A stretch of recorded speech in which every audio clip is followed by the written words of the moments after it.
Bien, écoutez, est-ce que vous êtes... êtes-vous prêts pour aller dans le livre d'Ézéchiel? Vous n'êtes pas tannés encore? Amen. Mais gloire à Dieu. Ce matin, est-ce qu'on peut mettre le parole? Parfait, merci. John. Et en passant, juste une petite annonce ici, là, juste en passant, si les gens, peut-être que vous aimeriez aider avec le Easy Worship, là. Il y a des gens qui sont vraiment habiles avec les ordinateurs. Vous pouvez nous donner votre nom à José ou à moi, et peut-être on pourrait nous séduire une fois dans le mois, parce que c'est souvent les gens, ils ne peuvent pas être là. OK, j'avais oublié de dire. Amen. Le message que je voudrais vous partager ce matin, ça s'appelle l'importance de la compassion pour se tenir à la brèche. Est-ce qu'on peut se lever debout ensemble? J'aimerais qu'on pourrait prier cet ainsi. Seigneur, on veut te remercier pour ta parole que tu nous as laissée, pour nous enseigner tes voies, Seigneur, pour nous aider à connaître ton cœur, Seigneur, et aussi à connaître ta volonté, Seigneur, ce que tu désires accomplir dans notre vie et à travers de nous. Et je prie ce matin, Seigneur Dieu, que tu puisses, à travers ta parole, nous parler à chacun de nous, Seigneur. Je prie, Seigneur, que tu m'aides à partager ce message comme que tu le voudrais, pour ta gloire, pour l'avancement de ton royaume, pour l'édification de ton Église et le salut du plus grand nombre. C'est ma prière, Seigneur. Et je te demande, Seigneur, que les gens n'entendent pas juste ma voix ce matin, mais surtout ta voix, Seigneur. Et que tu fasses grandir dans nos cœurs, Seigneur, la compassion que tu veux déverser dans ce monde. C'est ma prière. Je te demande ces choses dans le nom de Jésus. Amen. Amen. OK. Est-ce que c'est-tu moi? On est-tu correct? Je pense que Diable, il ne veut pas que je parle. C'est gauchant. Ça serait mieux que je prenne un autre micro, Frank? Peut-être que oui. Oui. Oh, OK. Tu veux-tu m'amener un micro sans fil? Ah non, tiens, je vais juste prendre lui. Peut-être parce qu'il était dans ta poche, là, puis Ça tire. ça tirait.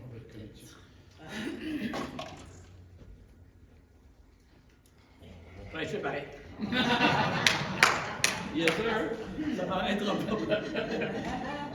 Des fois, ça prend de la persévérance, hein? Oui. Hey, OK.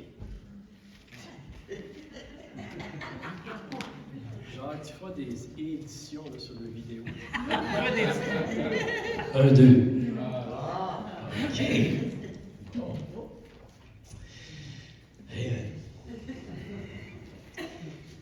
La semaine dernière, je partageais un message au sujet de l'importance de se tenir à la brèche, c'est-à-dire de l'intercession. Pour ceux qui étaient là, ceux qui n'étaient pas là, c'était le sujet.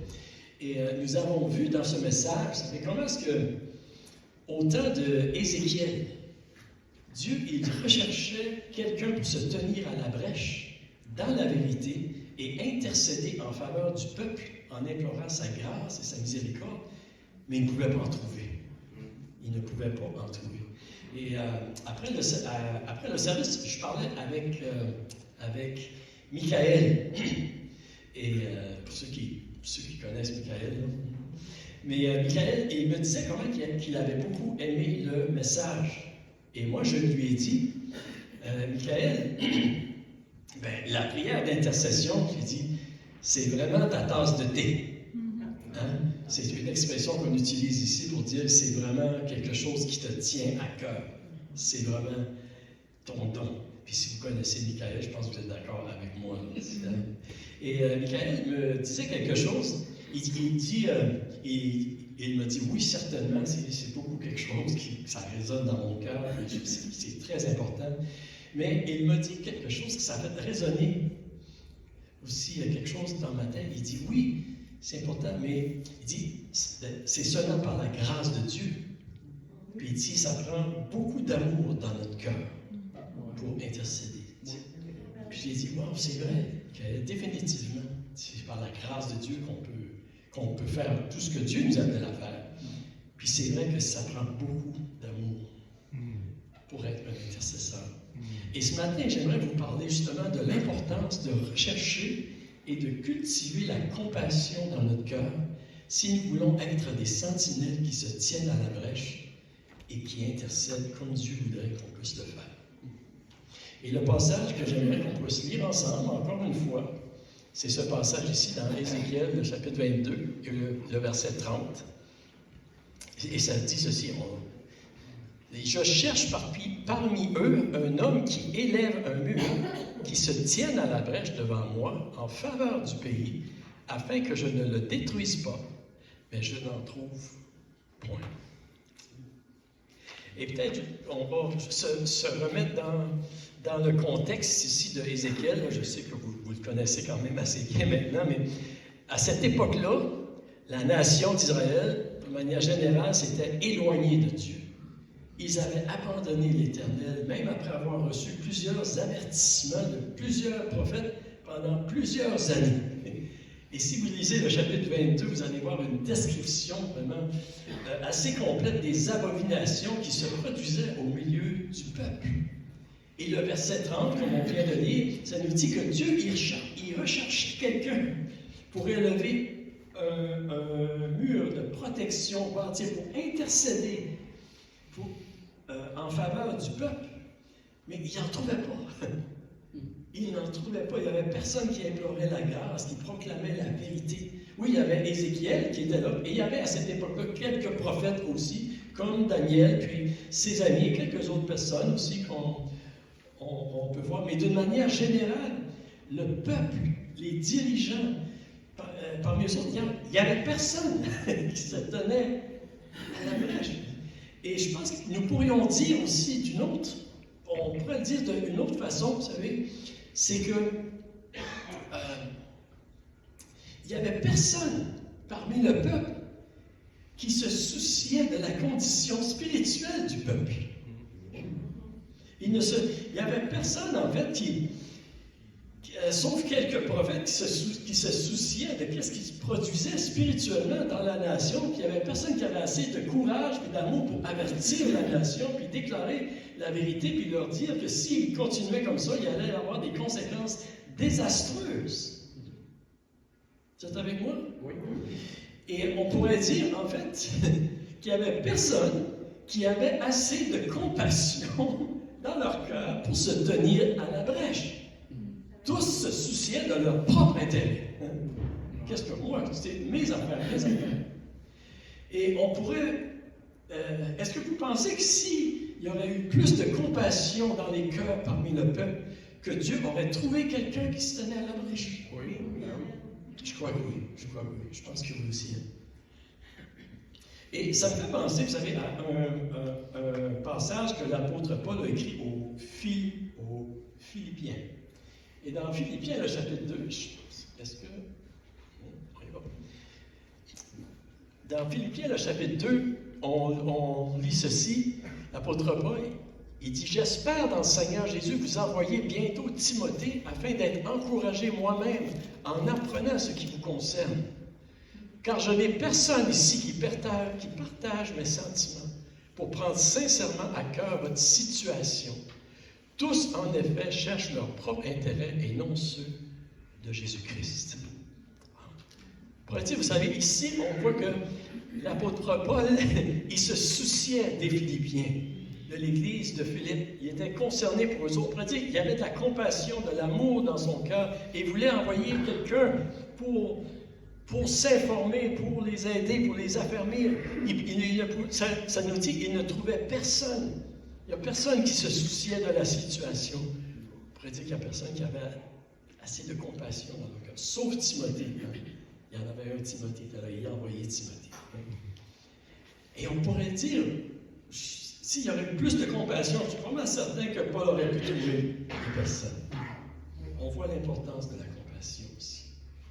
Pourquoi est-ce que la compassion, c'est si important si on veut être les sentinelles que Dieu nous appelle à être, si on veut être les disciples de Jésus-Christ, les serviteurs de Dieu, les ouvriers pour le Seigneur? Pourquoi est-ce que la compassion, c'est si important? Et là, j'ai besoin des deux mains ici. voir avec vous, c'est ceci ce matin. C'est que dans sa compassion, Dieu nous a donné des dons différents. Et on lit ça dans 1 Pierre 4, le verset 7 à 11. Vous pouvez le lire dans votre Bible, vous pouvez suivre avec. On va lire les versets 10 et 11, c'est ça. Ici, l'apôtre Pierre il dit, comme de bons intendants des diverses grâces de Dieu, mettez chacun au service des autres le don que vous avez reçu. Si quelqu'un parle, qu'il annonce les paroles révélées de Dieu, si quelqu'un accomplit un service, qu'il le fasse avec la force que Dieu communique, afin qu'en tout Dieu reçoive la gloire qui lui est due à travers Jésus-Christ. C'est à lui qu'appartiennent la gloire et la puissance au siècle des siècles. Amen. Amen. Vous savez, Dieu, il nous a donné des dons à chacun de nous, parce que Dieu, il veut manifester sa compassion à travers de nous. Il veut manifester son amour. Mais il y a une chose très importante que nous devons comprendre concernant les dons que Dieu donne. C'est que chaque personne, on reçoit des dons différents, avec un appel différent. Et il y a certaines personnes qui ont reçu un appel particulier pour la prière d'intercession. Et Dieu, dans sa grâce, c'est Dieu qui décide. Mais Dieu, dans sa grâce, avec ces personnes-là, on pourrait dire qu'il les a équipées d'une façon particulière pour ce ministère-là. Il leur donne d'avoir une sensibilité accrue pour entendre la voix du Saint-Esprit, qui les interpelle à prier pour une situation spécifique ou une personne spécifique, et même que le Saint-Esprit va leur donner la sagesse et un don de foi aussi pour intercéder pour une situation comme ça. Est-ce qu'il y a des gens ici qui avez déjà expérimenté ça? Moi, je peux vous dire que je ne prétends pas avoir un appel particulier à l'intercession. Mais je peux vous dire, par exemple, que j'ai déjà et même souvent expérimenté des moments où le Saint-Esprit a déposé dans mon cœur un appel particulier pour prier pour quelqu'un ou prier pour une situation. Puis Dieu me montrait même quoi prier. Puis j'avais comme la certitude dans mon cœur, je priais avec autorité parce que j'avais la certitude dans mon cœur. OK, Seigneur, tu veux vraiment intervenir. Je pourrais vous raconter des fois des situations où complètement, je n'étais pas au courant, pas du tout, je n'avais aucune façon je pouvais connaître la situation, puis Dieu me mettait un fardeau dans le cœur. Et il y a certaines personnes, on pourrait dire que Dieu appelle, qui est établi comme des sentinelles particulières pour ce genre de ministère d'intercession.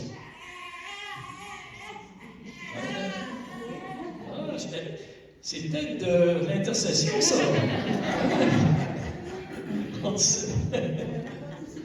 Et en passant, la semaine prochaine, nous allons faire la consécration de la petite fille des Pont-Royal. Amen. Amen. Dimanche. Et j'ai eu une illustration intéressante dernièrement concernant l'intercession. L'intercession, en fait, du Saint-Esprit en notre faveur. Et vous savez, dans Romains, le chapitre 8, les versets 26 et 27, on lit ceci.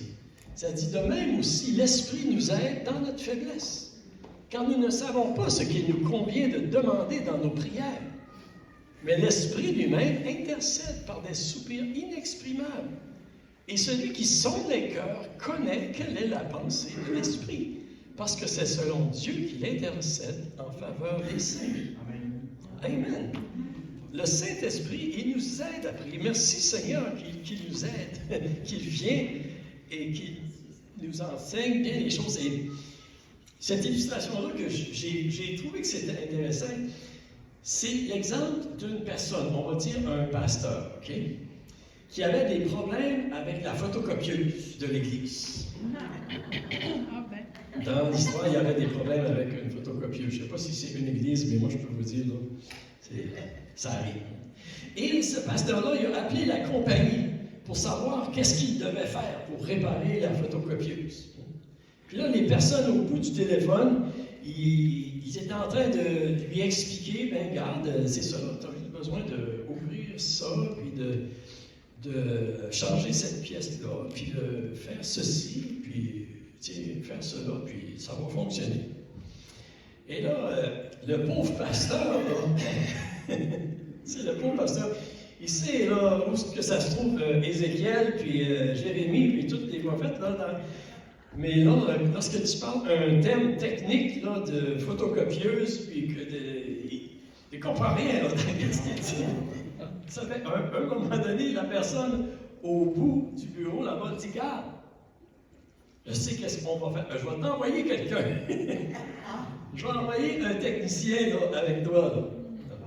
Ça fait il a envoyé un technicien, et le technicien, lui, il parlait avec l'autre personne au bout, puis eux autres se comprenaient. Comprenaient? Lorsqu'il disait un thème, ah, ok, c'est cette pièce-là. Et puis là, le pasteur, il était soulagé. Mais le point ici, c'est que, vous savez, parfois, on ne sait pas quoi demander dans nos prières. Hein?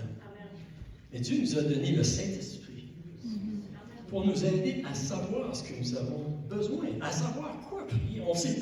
Avez-vous déjà été dans des situations, à un moment donné, où je ne sais pas quoi prier. Mais le Saint-Esprit nous aide. Et Dieu nous a, je crois vraiment que le Saint-Esprit nous aide de deux façons.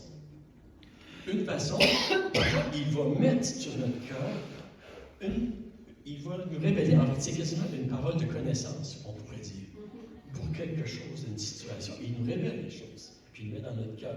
Puis si Dieu fait ça, je vous encourage de répondre à son appel, puis de prier. Et aussi, Dieu nous a donné la capacité de pouvoir prier en d'autres langues. C'est un don qu'on a. Quand on prie en d'autres langues, on ne sait pas. On ne sait pas qu'est-ce qu'on dit. Mais une chose qu'on sait, on prie selon le cœur de Dieu, selon la volonté de Dieu. Puis si vous êtes dans une situation où vous ne savez pas quoi prier, priez en langue. Priez en langue. Et c'est très important. C'est que le Saint-Esprit vient de ça. Mais tout ça pour dire que pour se tenir à la brèche dans l'intercession, oui, nous avons besoin de demeurer en communion avec le Saint-Esprit, d'être bien connectés avec Dieu. Et Dieu va nous montrer quoi prier, va nous aider à prier. Mais il y a une chose aussi qu'il faut reconnaître avec les dons que Dieu nous donne et qu'il faut être prudent. C'est qu'il faut les utiliser sagement pour la gloire de Dieu, pour l'avancement du royaume de Dieu, pour l'édification de l'Église et pour le salut du plus grand nombre. Entendez-vous cette prière-là de temps en temps?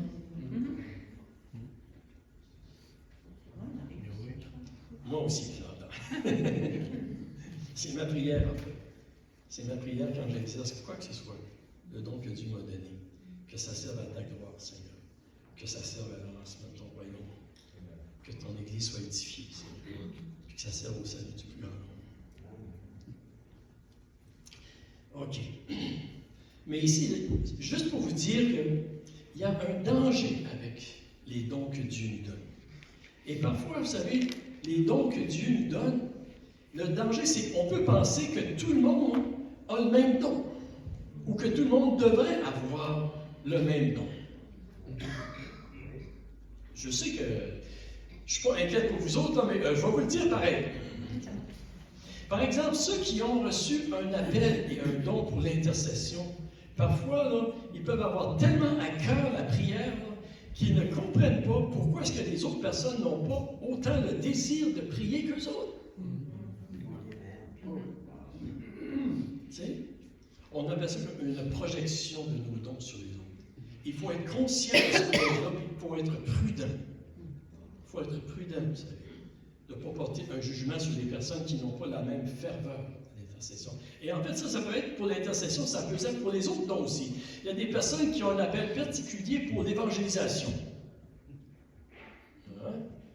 Ils aiment d'aller dans les rues témoigner le nom de Jésus à n'importe qui. Ils aiment donner des traités, ils aiment même ça quand ils sont persécutés puis quand les gens les méprisent. En connaissez-vous? Oui. Moi aussi, je la connais, vous savez. Puis il y a des gens, des fois, ils ont tellement ça à cœur qu'ils ne comprennent pas pourquoi est-ce que tout le monde ne sont pas là, partout dans les rues en train de témoigner. Oui, il faut faire attention. Je me souviens, à Chibougamau, il y avait... OK.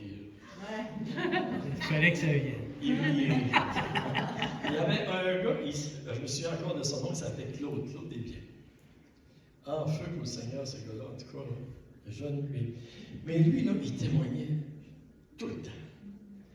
Tout le temps, il y avait des traités dans sa poche. Là, tu ne pouvais pas passer 10 minutes là, avec lui là, sans qu'il témoigne à quelqu'un. C'était tellement, tu sais. Puis à un moment donné, on a commencé un collège public à Chibougamau. On était plusieurs là, puis Claude il est venu, tu sais, parce qu'il pensait peut-être que Dieu l'appelait à être pasteur, tu sais. Mais vraiment, là, c'était pas sa place. C'était pas sa place du tout. Lui, sa place, là, c'était être dans les rues en train de témoigner à tout le monde. C'était là sa place, tu sais. C'est que c'est important, vous savez, lorsqu'on a un certain don, comme pour ceux qui évangélisent aussi, d'être prudent de ne pas projeter nos dons sur les autres. Ça peut être pour ceux qui aiment enseigner aussi la parole de Dieu, hein, qui aiment étudier, approfondir les textes, décortiquer les mots, aller dans le grec, aller dans le... Hein, José, hein? T'en connais-tu aussi? En passant, moi, je suis vraiment béni par les enseignements que José apporte. Oui, je ne sais pas plus. Anyway. Mais juste pour vous dire qu'il faut être prudent, ça peut être des gens... dans tous les dons, en fait. Puis c'est important de comprendre ceci, vous savez, à propos de tous les dons. Et ça ne veut pas dire qu'il ne faut pas prier, que tout le monde ne doit pas prier, que tout le monde ne va pas évangéliser, qu'on ne va pas étudier, que c'est pas ça. Mais je crois que c'est important de saisir cette vérité-là pour qu'on soit vraiment unis dans le corps de Christ. Puis qu'on travaille ensemble de même cœur. Je me souviens, OK, je n'irai pas souvent, je suis le mot, mais là, en parlant d'intercession, il faut que j'y aille. Il y avait cette madame-là, Madame Lemieux. Je vous ai déjà parlé d'elle. Madame Lemieux, quand on a été sauvés à Chibougamau, là, dans à peu près 2 ans, l'Église a passé d'une vingtaine, je ne sais pas, plus que 100 personnes. On était toute une bunch de jeunes chrétiens. Là, puis Madame Lemieux, elle, ça faisait longtemps qu'elle était là. Mais elle, là, qu'est-ce qu'elle faisait? Là? Le matin, elle faisait son ménage. À sa maison, puis elle faisait vite son ménage, parce qu'elle voulait aller s'assire dans sa chaise, puis prier, puis intercéder pour toute cette gang-là de jeunes chrétiens qui étaient là. Elle passait des heures, puis des heures. Tu sais. Madame Lemieux. Puis, elle avait vraiment reçu un don pour ça. C'était sa passion. Toute sa matinée, là, elle priait pour tout le monde. Vous comprenez comment est-ce que Dieu appelle les gens pour ça. Et on doit reconnaître nos dons, on doit reconnaître notre appel, tout en respectant les dons et les appels des autres. Vous êtes avec moi? Oui. OK. Maintenant, j'aimerais parler de la compassion. Parce que la compassion, vous savez, c'est très important, la compassion. On pourrait dire que la compassion, ça nous donne la force et le désir de se tenir à la brèche, d'exercer nos dons. C'est la compassion dans notre cœur qui va nous faire bouger, qui va nous amener. C'est comme que je disais tout à l'heure, une des raisons pourquoi Dieu ne pouvait pas trouver quelqu'un pour se tenir à la brèche, c'est probablement parce qu'il y avait vraiment un manque de compassion parmi le peuple. Les gens ne se souciaient pas. Et lorsqu'on parle de prière, l'exercice de nos dons, l'amour, la compassion, c'est important dans notre cœur. La raison pourquoi Moïse, Abraham, Daniel, Néhémie et bien d'autres ont été des grands serviteurs de Dieu, puis des grands intercesseurs, souvent avec un peuple qui avait le courage, vous savez, c'est parce qu'il y avait de l'amour. Il y avait le désir de voir la gloire de Dieu, puis il y avait de l'amour pour les gens aussi. Et en fait, vous savez, la raison pourquoi Dieu a envoyé Jésus mourir pour nous à la croix, c'est à cause de son amour et de sa compassion aussi. Et la compassion, lorsqu'elle est présente dans un cœur, elle produit des actions concrètes pour le bien des autres. quel que ce soit. Puis je veux juste regarder à la vie de Jésus un petit peu. Bon, une définition de compassion ici, ça dit un sentiment qui porte à prendre part à la douleur et aux souffrances d'autrui. Et c'est tellement vrai. Mais Jésus, et j'aimerais de lire ce texte-là. Si vous avez votre Bible, vous pouvez tourner dans Matthieu 9, versets 35 à 38. Regardez ça un peu. Ça nous dit ceci. Jésus parcourait toutes les villes et les villages, enseignant dans les synagogues, prêchant la bonne nouvelle du royaume et guérissant toute maladie et toute infirmité. Voyant la foule, il fut ému de compassion pour elle, parce qu'elle était languissante et abattue comme des brebis qui n'ont point de berger. Alors il dit à ses disciples, la moisson est grande, mais il y a peu d'ouvriers. Priez donc le maître de la moisson d'envoyer des ouvriers dans sa moisson. Jésus, on voit ici que lorsqu'il voyait la foule qui était devant lui, ça dit qu'il était ému de compassion. Et le mot ému de compassion, en fait, c'est un mot qui est très fort. On le définit comme étant remué dans ses intestins. Des entrailles, hein? Vous avez déjà vu ça, des entrailles de miséricorde. Ça vient nous chercher, c'est le siège de l'amour, de la pitié. Il y a quelque chose à l'intérieur de nous qui nous pousse à agir ici. Et ici, on le voit dans le ministère de Jésus, c'est la compassion dans le cœur de Jésus qui l'amenait à enseigner, à prêcher, à guérir et d'aller jusqu'à la croix aussi. Amen. C'est la compassion dans le cœur de Jésus qui a envoyé ses disciples dans la moisson, qui nous a donné le pouvoir de chasser les démons, de guérir les malades, les infirmités. C'est la compassion. Et c'est la même compassion dans le cœur de Jésus qui l'a amené à dire à ses disciples, à exhorter ses disciples, la moisson est grande, il y a peu d'ouvriers, priez donc le maître de la moisson d'envoyer des ouvriers dans sa moisson. Envoyer des gens qui vont se tenir à la brèche. Amen.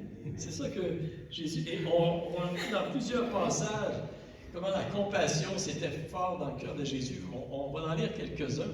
Dans Matthieu 14, ça dit, « Quand il sortit de la barque, il vit une grande foule et il fut ému de compassion pour elle et il guérit les malades. » Jésus a guéri les malades. Il était ému de compassion. On voit un petit peu plus loin ici. Ça dit, Jésus, ayant appelé ses disciples, dit, « Je suis ému de compassion pour cette foule, car voilà 3 jours qu'ils sont près de moi, ils n'ont rien à manger. Je ne veux pas les renvoyer à jeun de peur que les forces ne leur manquent en chemin. » Jésus, la compassion l'a amené à faire un miracle, à multiplier les pains pour pouvoir la nourriture. Amen.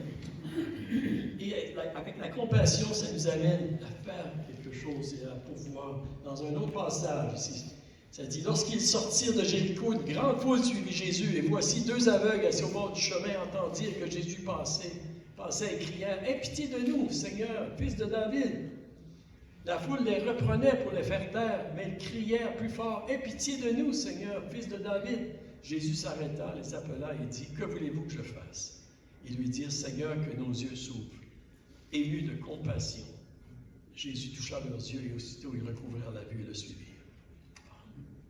Et si la foule les reprenait pour les faire taire, mais Jésus, lui, s'est arrêté. Il s'est arrêté, il était ému de compassion pour eux. La compassion, ça nous amène à nous arrêter aussi dans ce qu'il y a besoin. Vous êtes avec moi? Oui. Ici, encore une fois, dans Luc 7, le verset 11 à 15, la veuve qui avait perdu son fils, ça dit, le jour suivant, Jésus alla dans une ville appelée Naïn. Ses disciples et une grande foule faisaient route avec lui. Lorsqu'il fut près de la porte de la ville, voici, on portait en terre un mort, fils unique de sa mère qui était veuve. Et il y avait avec elle beaucoup de gens de la ville. Le Seigneur, l'ayant vue, fut ému de compassion pour elle. Il lui dit, ne pleure pas. Il s'approcha et toucha le cercueil. Ceux qui le portaient s'arrêtèrent. Et dit, jeune homme, je te le dis, lève-toi. Et le mort s'assit et se mit à parler. Jésus le rendit à sa mère. La compassion de Jésus, dans son cœur, l'a porté à ressusciter son fils. La compassion, en fait, on pourrait dire, ça nous amène, lorsque la compassion est dans notre cœur, ça nous amène à trouver un moyen de faire quelque chose pour les personnes qui sont dans le besoin. Et même de faire un miracle avec avec Dieu. Ça nous amène à qui les amène à faire quelque chose pour les gens dans le besoin, puis qui les amène aussi à voir des miracles de la part de Dieu. Amen. Et c'est aussi la compassion dans notre cœur qui nous amène à prier et à intercéder pour les gens autour de nous.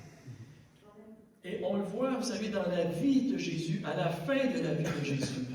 Dans Jean, le chapitre 13, alors que Jésus se préparait pour aller à la croix, vraiment, c'est son dernier entretien avec ses disciples. On lit ceci dans Jean 13, le verset 1. J'ai pris la version sommaire ici, parce que je trouve que c'est bien dit. Il dit, c'était juste avant la fête de la Pâque. Jésus savait que l'heure était venue pour lui de quitter ce monde, pour s'en aller auprès de son Père. C'est pourquoi il donna aux siens qu'il aimait et qui étaient dans le monde une marque suprême de son amour pour eux. Wow. Une marque suprême. Jésus était ému, il était rempli de compassion pour ses disciples. Et à la fin, on voit ça dans Jean 13, 14, 15, 16 en fait, et même 17 aussi. Jésus les a enseignés, il les a donné un exemple d'humilité en lavant les pieds de ses disciples. Il les a parlé de la promesse du Saint-Esprit, un consolateur. Il a promis qu'il le reverrait. Et qu'est-ce qu'il a fait aussi au chapitre 17? Qu'est-ce que nous voyons? Il a prié.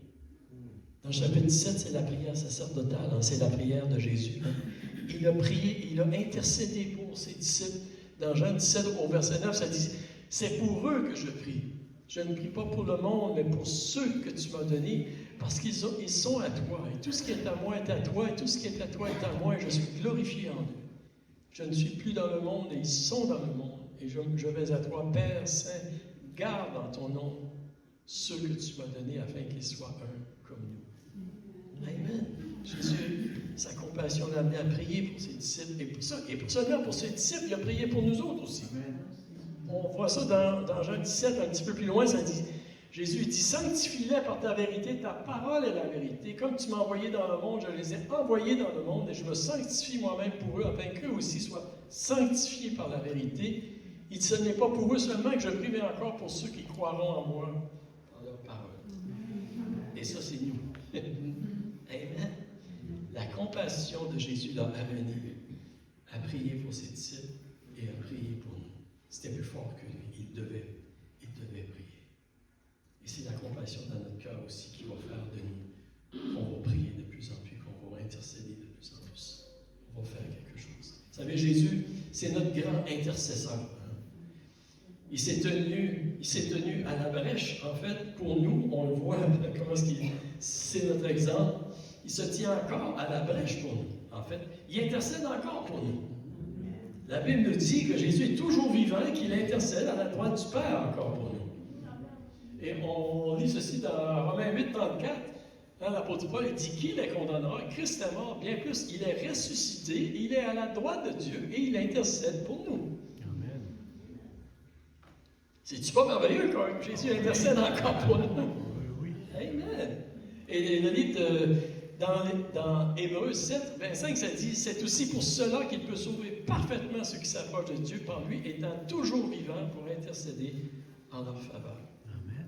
Merci Seigneur que tu intercèdes encore pour nous, Seigneur. C'est la compassion de Dieu, de Jésus, qui fait qu'il a agi et qu'il continue d'agir. Et parce que Dieu, c'est un Dieu de compassion, il veut faire de nous des agents de compassion. Êtes-vous d'accord avec moi? Il veut faire, tu sais, et c'est pour la raison pourquoi il nous donne des dons. C'est pour la raison pourquoi il nous établit. Lorsque Jésus dit, priez donc le maître de la moisson d'envoyer des ouvriers dans sa moisson. Hein? Priez donc des ouvriers, priez donc des personnes qui vont se tenir à la brèche. Priez afin qu'il puisse y avoir des personnes qui vont être remplies de compassion, qui vont intercéder, qui vont se tenir à la brèche. Et Dieu recherche aujourd'hui encore des personnes qui vont être remplies de compassion, de son amour. Est-ce que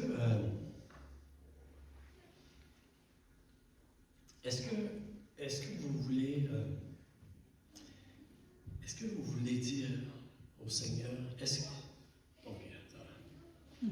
On va l'avoir. Est-ce que vous croyez que nous avons besoin d'un peu plus de compassion dans nos cœurs? Amen. Amen. savez, on a besoin plus de compassion. Je vais vous dire honnêtement, moi le premier. Puis je ne dis pas ça juste en vous partageant ce message ici. Je ne veux pas mettre un fardeau sur personne. Mais je crois que si nous ouvrons notre cœur au Seigneur, à cause de sa compassion, par la compassion de Dieu qu'il y a eu envers nous, c'est comme ça que nous pouvons avoir un cœur de compassion. Et Dieu veut nous donner un cœur de compassion. Même les jeunes, vous aussi. Absolument. Absolument. Parce que c'est la compassion dans notre cœur qui va nous amener à rechercher la grâce de Dieu dans notre vie pour qu'on puisse faire une différence dans le monde, pour ceux qui souffrent. C'est la compassion qui va nous amener à vouloir exercer nos dons, à vouloir se fortifier dans le Seigneur, à vouloir être des sentinelles, à vouloir être des lumières pour faire une différence dans la vie de nos prochains. Amen. C'est la compassion de Dieu qui va faire qu'on va se tenir à la brèche. À la brèche. On va trouver un moyen, on va trouver une façon, et avec Dieu, on va voir les miracles. Seigneur, plus de compassion. Je veux juste terminer ce matin, et j'aimerais on va prier tout à l'heure, mais je disais cette histoire-là que je trouvais intéressante, une histoire au sujet de la compassion. Et ça se passait dans une classe d'école de 5e année. C'est plaisant, hein, les classes, là, OK. Mais c'est que dans cette classe-là, de 5e année, il y avait 14 garçons dans cette classe-là, et tous les garçons avaient toute la tête rasée. Mais ça nous dit que dans cette classe-là, il y en avait un seul qui n'avait pas le choix d'avoir la tête rasée. Mais tous les garçons avaient toute la tête rasée. Et il y a une personne qui visitait la classe à un moment donné, puis qui a demandé à l'enseignant, il dit, comment ça que tous les gens ont la tête rasée ici, dans ta classe? Et l'enseignante lui a dit, c'est parce qu'il y a un garçon qui a le cancer et qui subit des traitements, puis qui est en train de tout perdre ses cheveux. Puis les autres garçons ont décidé de tout se faire raser la tête parce qu'ils ne veulent pas que ce garçon se sente mis à part. Puis qu'il sache qu'il y a un support qui est supporté avec ses amis. Ça, c'est un exemple de compassion. Je ne sais pas si j'ai raison de faire raser la tête. Ça fait pas mal. Mais vous m'avez déjà fait teindre les cheveux, par exemple. Et il y avait aussi une autre histoire que je disais au niveau de la compassion. C'était cet homme-là qui était chrétien, c'était aux Indes, il était dans un hôpital, et puis il y avait la tuberculose, c'était quand même plusieurs années. Et puis il était dans un endroit en quarantaine. Et puis les gens étaient beaucoup malades, et il y avait cet homme-là qui était chrétien, puis il essayait de témoigner aux autres. Il y avait des traités, en fait, puis il donnait, puis il n'y a personne, il ne voulait pas l'écouter du tout. Mais, à un moment donné, il y avait un homme dans ce sanatorium, c'est ça, qui avait vraiment de la difficulté d'aller à la toilette. Parce qu'il était beaucoup malade, puis des fois, il ne se rendait pas, puis il avait de la difficulté, puis il y avait des gens qui critiquaient, puis ils chialaient parce que ça faisait un mess. Okay? Et finalement, cet homme-là, ce chrétien-là, à un moment donné, il voyait cet homme-là qui avait de la difficulté. Il a décidé de l'aider. Puis même, l'histoire nous dit, la façon que c'est qu'il devait le tenir quand il faisait ses besoins. C'était pas évident, tu sais. Il devait le tenir, puis vraiment l'aider quand il faisait ses besoins. Puis cet homme-là, il a vraiment été... une fois, il a vraiment été reconnaissant qu'il y avait quelqu'un qui l'aidait, qui avait assez d'amour pour lui. Et après, que les autres hommes dans la salle ont vu qu'est-ce que cet homme-là a fait pour cet homme-là, on dit, hey, on aimerait savoir qu'est-ce qui est écrit sur ton traité. La compassion, ça doit C'est un arme puissante pour aller rejoindre les cœurs, pour toucher les cœurs. C'est une manière que Dieu veut aller rejoindre aussi les gens dans notre communauté. Amen. Amen. Est-ce qu'on peut se lever debout ensemble? J'aimerais chanter ce chant. Il y a ce monsieur qui a dit, c'est cette qualité en nous qui nous rend semblables à Jésus. La compassion. Et c'est vrai.